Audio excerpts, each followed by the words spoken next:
following the hurricane, a day or two after, I came down and wanted to assess the damage at my house.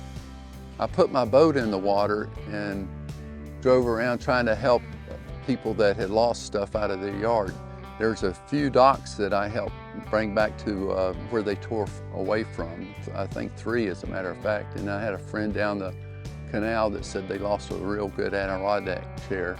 And I went and found that. So I spent some time that day just driving out through the mangroves looking for stuff and returning it to the people. I found several of those big blue trash containers and pulled them out.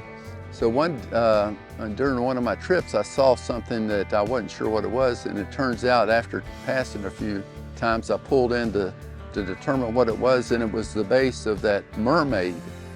So I was able to get it out of the mangroves and pull it all the way back, and I pulled it back here to my dock and tied it up there.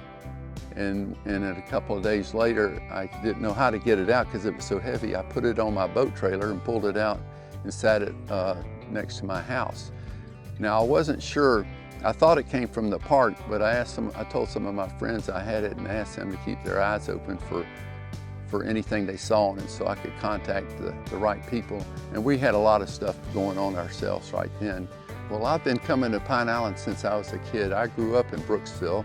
We always had a summer place at Bayport growing up, and I had friends that lived over here on Pine Island, and we were so young, the only way we could get back and forth is by boat. Matter of fact, my father developed Pine Island back in the late 50s. So Pine Island has a place in my heart, and we used to come and swim down at the park, what's now the park. We used to swim there growing up as kids. So it's really special to me, Pine Island. And we've had this house for several years now, and we really enjoy it. Our primary residence is still over in Brooksville, but we enjoy it down here. So I was really glad that I was able to help with the rescue of the Mermaid.